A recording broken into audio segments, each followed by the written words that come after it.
दो सत्र तो हम लोगों ने लगभग एक में मिला दिया और 3 सत्र बैठे थे। तो कल जो बातें हुई थी, अगर उसको 2-2 मिनट में कुछ 2-3 लोग रखना चाहते हैं तो ठीक रहेगा। कोई शुरू करना चाहते हैं, कोई कल का समरी पेश करना चाहते हैं? पहले सत्र से ही शुरू करते हैं। चलिए, तो पहला सत्र जो था वो नीतियों के बारे में था। पॉलिसी क्या है, प्रोग्राम क्या है, उसके बारे में था, जिसमें मैंने नीति ममता सरकार और डायरेक्टर इंस्टीट्यूट के गणेश कपूर ने बात रखी थी और महाराज साहब ने उसको चेयर किया था। तो उस सत्र से किसी को अगर कुछ याद आ रहा हो तो हमें बताएं।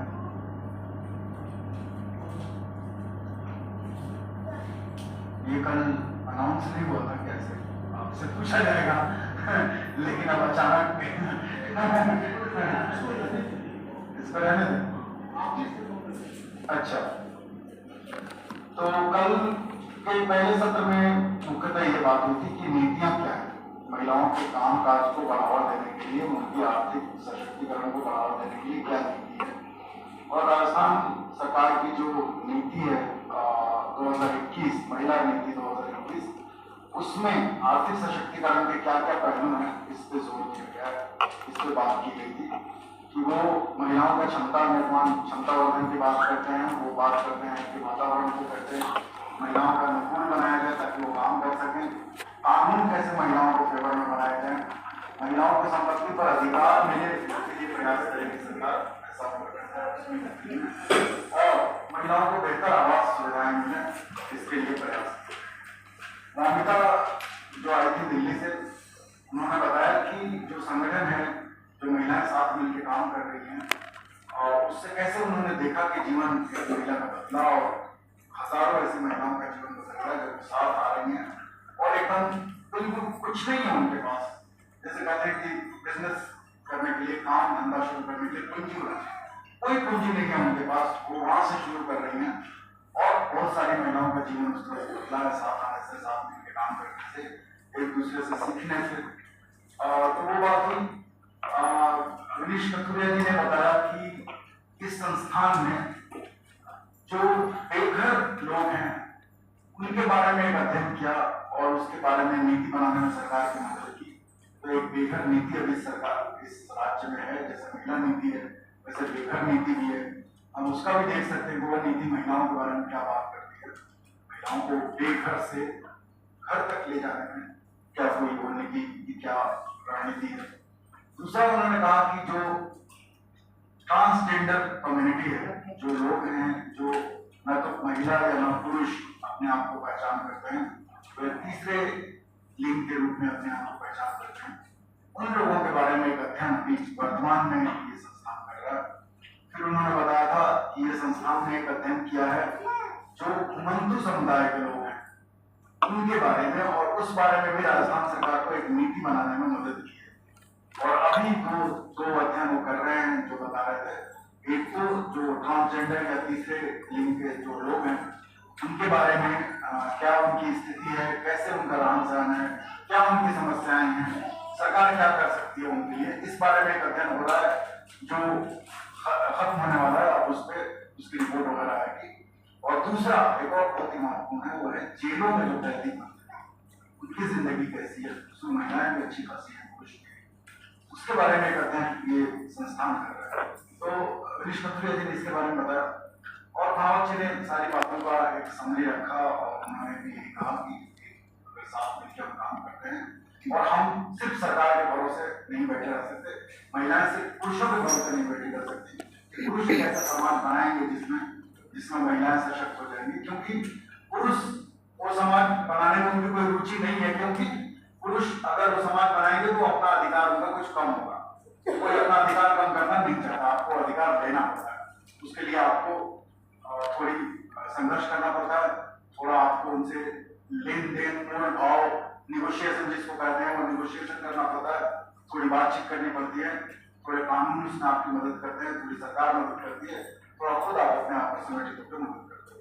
उसके बाद जो सत्र था उसमें अपर्णा सहाय जी थी और उसमें मंजरी जी थी। उसमें आप लोगों ने अपने अपने अनुभव रखे कि आप लोगों के जो अनुभव हैं कैसे हैं।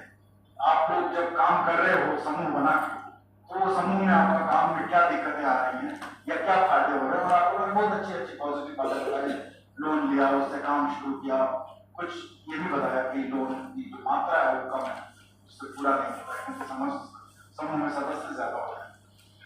और मंजरी ने यही कहा कि उसको हम काम तो कर रहे हैं लेकिन हमें अपने काम के साथ साथ अपनी पहचान, अपनी शक्ति, अपने अधिकार, इनको भी साथ में लेकर चलना है।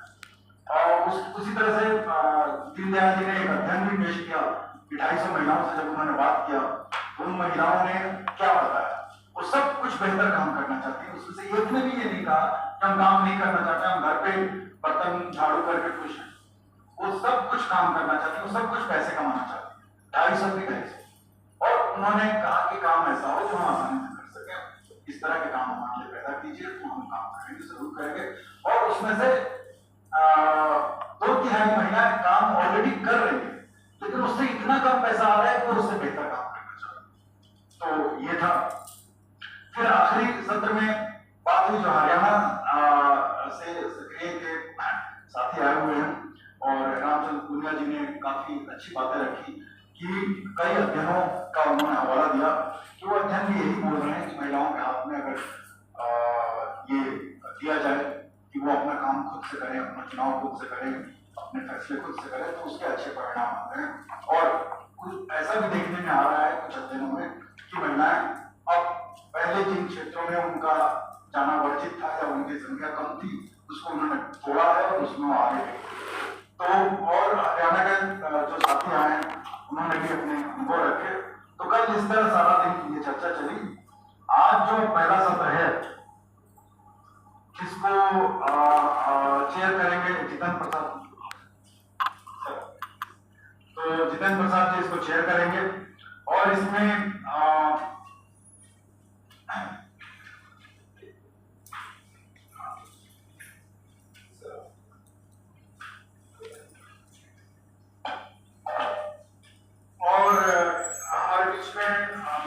मैं स्वागत करना चाहता हूँ वीरेंद्र शिवमाली जी पधारे हुए हैं। और इसमें मुझे भी बात करनी है, मुझे सुन आप लोग बोर हो चुके हैं, मुझे पता है मैं बोलूंगा तो थोड़ी देर मैं भी इसमें बात करूंगा। हमारे बीच में शशि जी भी आई हैं, नमस्ते। सुशीला जी भी आई हैं, सॉरी मुझे नाम मालूम है जी। तो सुशीला जी भी आई है, हम इनसे भी बात सुनेंगे इसके बाद वाले सत्र में। फिलहाल सर ये सर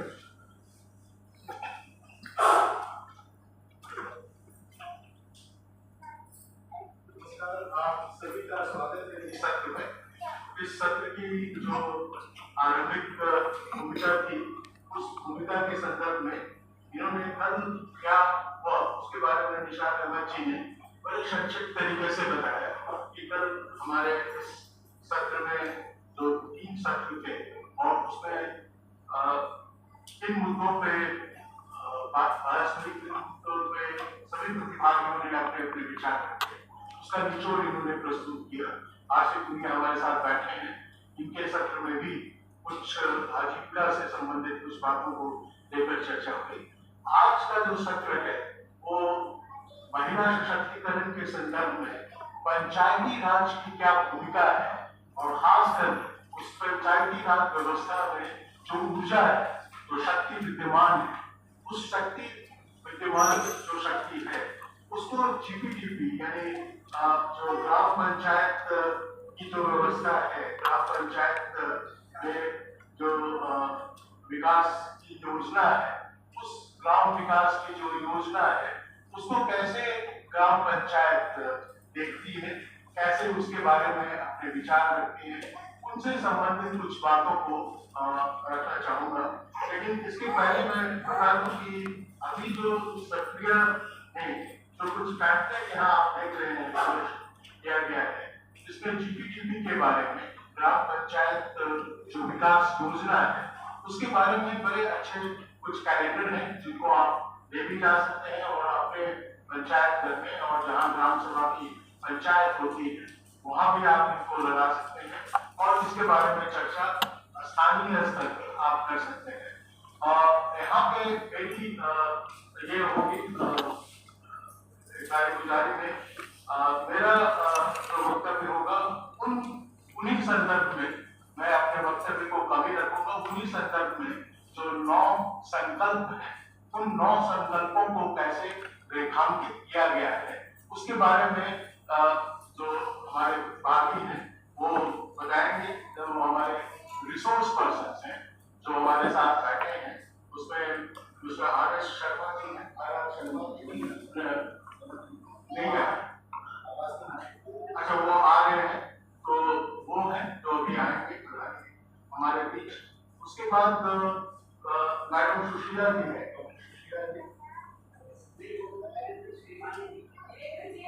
अच्छा अच्छा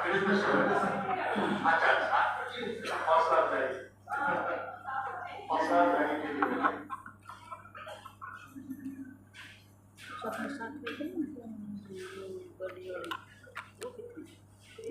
के लिए गेट काट देखने गई मेरे फोन करो जी मैं ये बताना चाहूंगा कि मिस्टर RS शर्मा है जो अभियान वाले हैं कमरा में बैठा था वीरेंद्र शिवानी जी हैं जो हमारे साथ बैठे हैं।